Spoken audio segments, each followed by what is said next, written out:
What's up, YouTube? Khaymann here. Hope everyone's doing excellent today. I know I am. And welcome to a new series. This game is Wurm Unlimited. I've been wanting to do a little bit of a series on this for a little while, but I keep messing up the first episode. I don't know what the deal is. I just can't seem to get it done. But we're going to try this again. Hopefully get it right this time. So, Wurm Unlimited, what's it about? It is a survival crafting game, basically. It's quite a fun little game. It's kind of grindy. The original one was Wurm Online, but Wurm Unlimited is for single player and for private owned servers. And it allows you to change the grindiness of the game quite a bit. And luckily, the game that I'm in, or the server that I'm on now, is quite a bit less grindy. As you can see, there's quite a bit of things around. So the game world, whenever you load in for the first time, if you're on a single player world, you won't have anything. Nothing at all. I mean, the entirety of the game is completely and totally player built. Like, all of this is player built. Everything that you see is player built. Even the ground will probably look more like that mountain instead of nice and flat like this. It's all completely and totally player driven, and that's the beauty of the game. Is there's no pre-generated structures or anything of that nature. It's really awesome. So let's go ahead and get started. Let me explain a couple of things just so that you're not completely in the dark as to what's going on with the game. Whenever you first start the game, you'll have a couple of different options. You can pick male or female. You can also customize your character just a little bit. I think there's 10 different settings on the face, the eyes, eye color, hair color, facial hair, and a couple of other options as well. I'm not 100% as to what that is. I've been playing on this server not too terribly long, only like an hour and a half. I just wanted to make sure that it was a really good server, and we're going to like it here, and that it's not overpopulated already. The problem with overpopulated servers is you don't really have anywhere that you can settle down and build without going from hours upon hours upon hours into the middle of nowhere, and all the good resource spawns are taken already. So luckily, this server is not overpopulated, but it is populated enough to where we do have a couple of other people that we can play with if we want to. So that's awesome. The server that I am on, let me see if I can find. I think there's one somewhere that says, yeah, there it is. Wisewurmians. So in case you want to join me, go ahead, come on over. Here's their website if you're interested in that. Also, here is the map of the server that I'm playing on. And here is their TeamSpeak, in case you're curious about that. We'll get into what all this is about here in just a second. So, what am I standing in front of? This is the settlement token right here. Basically, any settlement that you plop down is going to have one of these, but that comes much later on. So let me see here where to go from here. So let's talk about the user interface for a second. So up at the top, you can see there's many different buttons. Each have their own different thing. Stop or main menu. That's pretty easy. Stop is in case you're crafting something or doing something. You can just do that real quick. That's also escape for the quick menu. And then console brings up the console. There's many different things that you can do with the console, activating different things, stuff like that. Skills, this brings up the skill menu. It is a skill-based leveling system instead of your typical MMORPG where it's class-based leveling system. Instead, we have skills that you slowly but surely get up in higher levels. Now, this server does have a little bit of advanced start type thing. Most of the time, whenever you join a server, these are going to be much lower, especially on vanilla settings.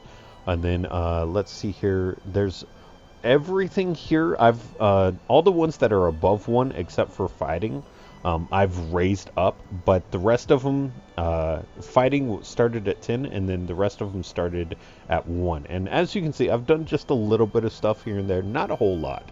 I kind of wanted you all to come along with me along the journey. So that is the skills.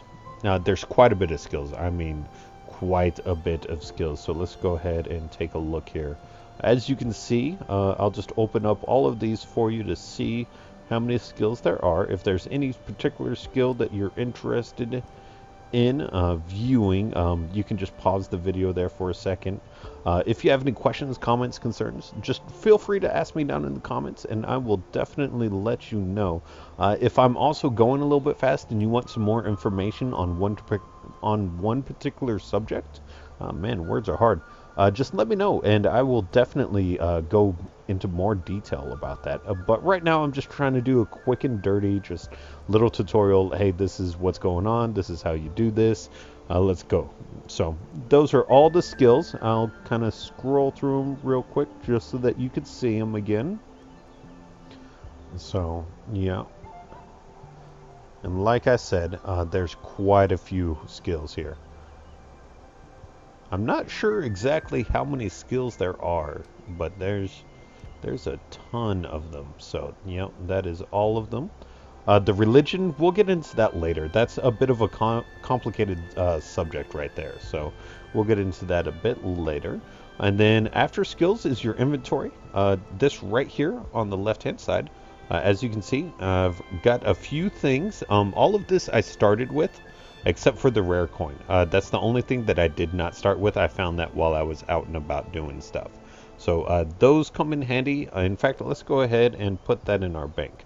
So in order to open up a bank account, all you have to do is right click on a settlement token, and then this little pop-up will pop up. If you want to read it, go ahead and pause here. All right. And I'm going to go ahead and... Now, you can move the bank. It takes about 24 hours after you've opened up the bank. So just be warned about that. And this is basically a secondary inventory. I'm just going to throw the coins in there, and then we can pull those out at any point later on. As you can see right here. Let me see here. Withdraw money. I currently have 5 copper coins, and you can pull out however much you want. So... that's that. Everything else I started with, you're going to have all of this whenever you start a game. Certain servers have more, certain servers have less. But for the most part, this is what you start with. And then after inventory comes your stats. These are your in-game stats. It's basically, let's go through them real quick. How many times you've launched the game, how many times or how much time you've spent in the game, logins failed, disconnects, client crashes, interfaces, or how many actions you've done, stuff like that, and then how fast you're going, how far you've gone, and then falls. How many times you've fallen off of, let's say, a mountain or something like that. So that's pretty simple stuff. Sleep. Basically, anytime you click that button, it's going to tell you right down here if you have any sleep bonus available. What a sleep bonus is for is, let's say you're going to be crafting up a whole bunch of stuff, trying to get a certain skill up to, let's say, the next level or something like that. And so what you're going to want to do is go ahead and activate that sleep bonus, and that's going to give you even more XP. I think it's like a 25% increase. How you get the XP, or how you get that is, what you need to do is sleep inside of a bed. You can't just log out anywhere you want and expect to get a sleep bonus. No, you have to actually forcibly go up to either an inn or build yourself a bed and either rent that bed or go to sleep in it. And I'll show you how that's done. Hang on just a second. So we'll come right in here. All right, and then you just right click, and then for me it's going to be higher for 1 copper because I don't own this bed, so I have to rent the bed for X amount of time. So that's how that's done. Everything in this game is pretty much done with a right click. Oh man, I got the hiccups randomly. Sorry about that. Everything in this game is pretty much done with a right click. So let's go right back over here.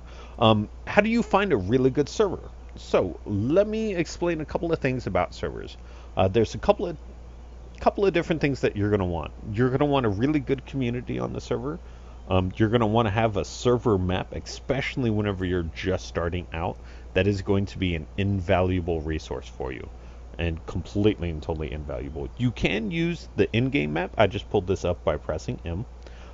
You can use the in-game map, but it's not going to give you anywhere close to the amount of detail a server map's going to give you. Like, there's no resources. It doesn't tell you where people's places are. It just basically shows you the outline of the world. That's about it. Where there's water, this right here is water, and then this right here is land. Like I said, it doesn't show you where you are or anything of that nature. So you're going to want to have a live map is what it's called, and that's what this is right here. This is a live map. Basically, it's updated every 20 to 30 minutes, depending on how often the server decides to do a map dump. And then whenever that's updated, it shows players' housing.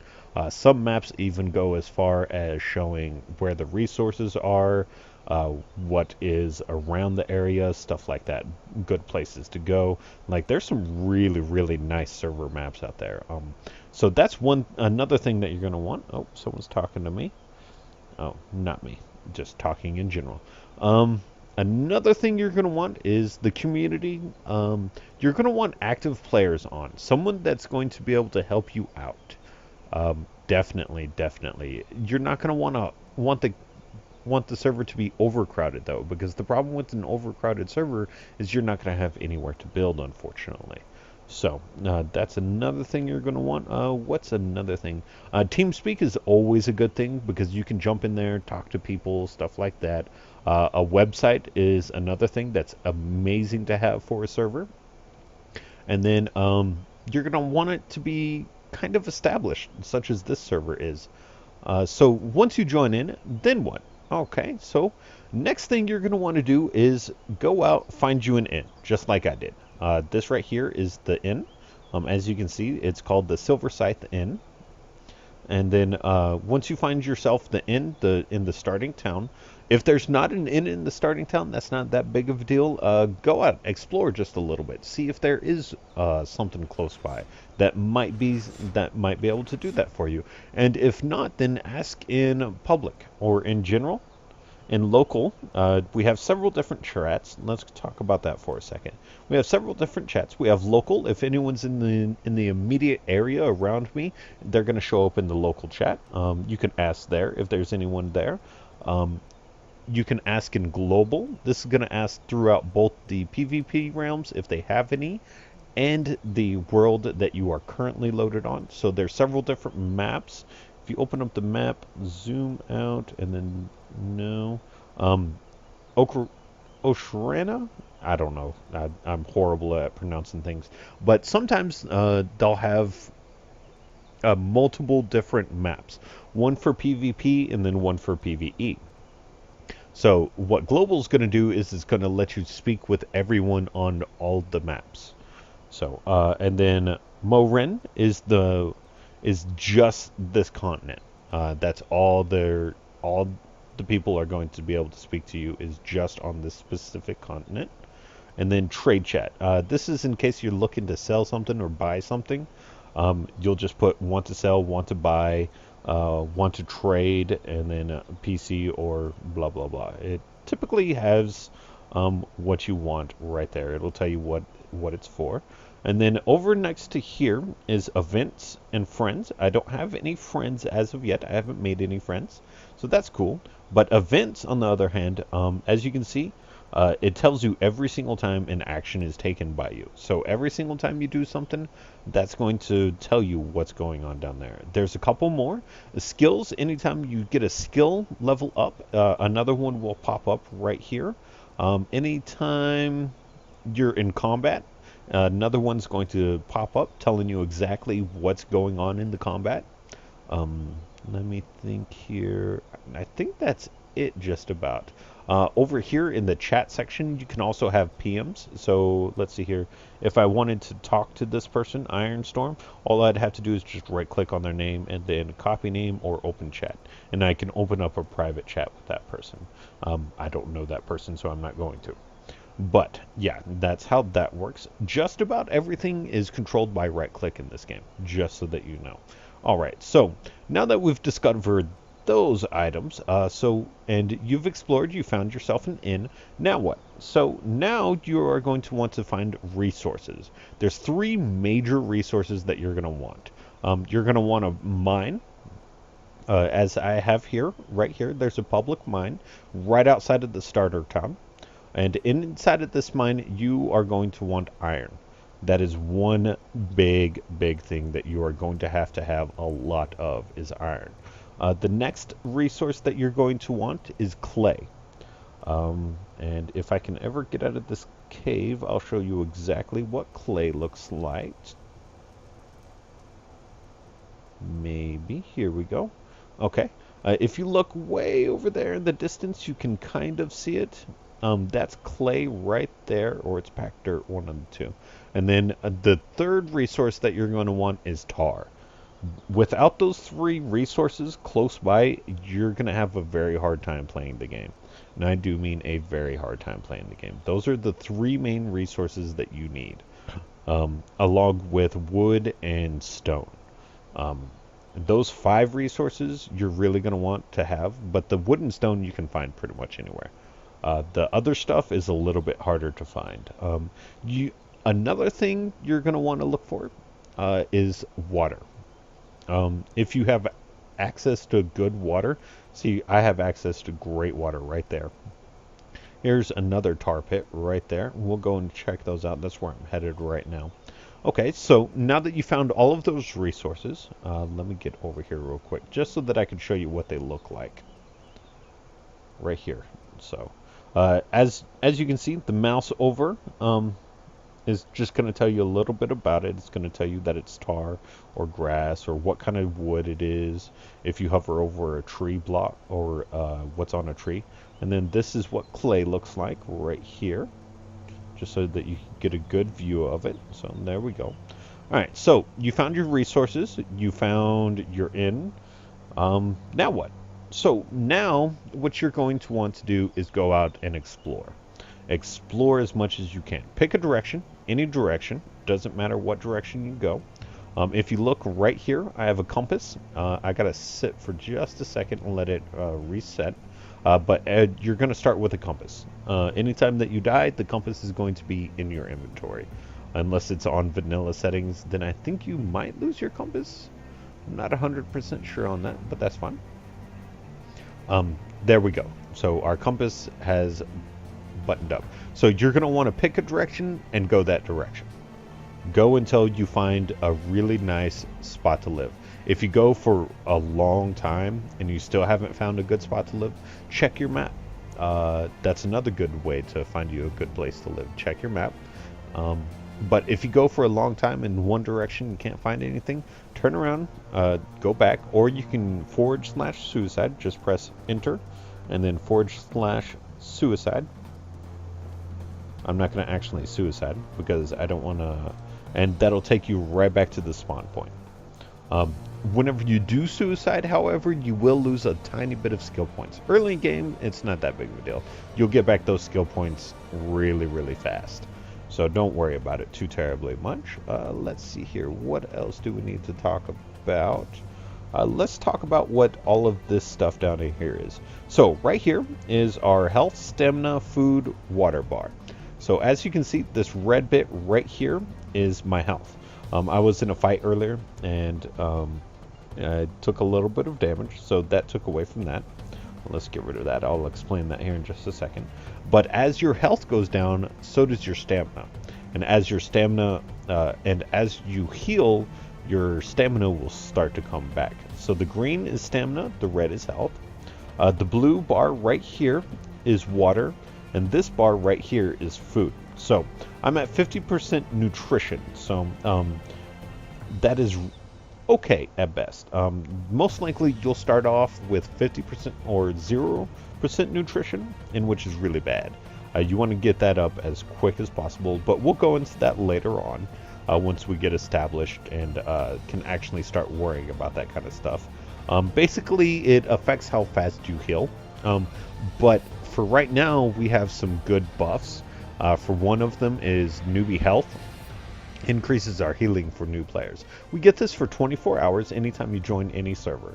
so you don't have to worry about that. We also get a buff for our food and drink. It decreases the need for food and water. Um, I'm not sure exactly what the buff is, like the percentage wise. I'm not 100% sure, but if you'd like, I can look it up for you. And then aggro range, reduced aggro range as well, and which is really, really handy whenever you're out exploring. That's why I say within the first 24 hours, you want to do all the exploring that you can, because you get an XP bonus also while you're new. You get free food and water from the bartender right here. If you just go up to him, right click, and then ask for a refreshment, he'll give you food and water. Right now I'm too far away to do it, but let me get closer to him. He will give you free food and water. So that's an excellent resource. Do not pass that up. Anytime your food and water just gets a little bit low and you're close by, just ask him for it. Especially whenever your bonus is about to expire, go up to him and just spam that. I mean, spam it. Use it as much as humanly possible. Because after that 24-hour period, you don't know when you're going to get food, water, or anything. So, or where it's going to come from, any of that. So, now that you've started exploring just a little bit, start fighting stuff as much as possible. Fight everything that you can find that you think you can take on by yourself. If you don't think you can take it on by yourself, there is some stuff to help you out. Don't worry about that. If you're close to town, most likely it's going to have something that looks a bit like this. Might not be so glowy and awesome looking, but it's going to be something that kind of looks like this, a guard tower. Basically what a guard tower is it spawns NPCs in the area. Depending on the quality of the guard tower, is dependent on how many guards there will be around. Fantastic guard towers are the best that you can have in the game. Let me go see if I can find one of these guys. So basically, let's say you're in a fight and you don't think you can handle the fight by yourself. All you have to do, there's one right there. He's just an NPC, by the way, not a player. But you don't think you can handle the fight. So type in local, type in your local chat, either help or guards. And a guard will come to your aid and help you out. The more you type it, the more guards. As long as there are guards available in the area to help you, the number of times that you type it, those guards will come to your aid. And then they'll come to each other's aid as well. So you don't really need to spam it. Just type it once or twice. And that'll be good for that. So, now that we have all of our food, water, all of everything taken care of, now we need to explore and find us a place to live. So just go out, do that for as long as you need to do it. And just fight everything along the way that you can take out. Rats are really good. Those don't do a whole lot of damage, but you can take them out pretty easily. Roosters are also another really good one. Hens, you pretty much one-shot. So if you want to fight them, go ahead and fight them. Stay away from bears, spiders, what else? Stay away from pretty much anything bigger. You just want to focus on small stuff. Pheasants are another really good thing, but you got to be kind of careful with pheasants because they're a little bit strong. So just be careful with them. But you can take them out if you're good.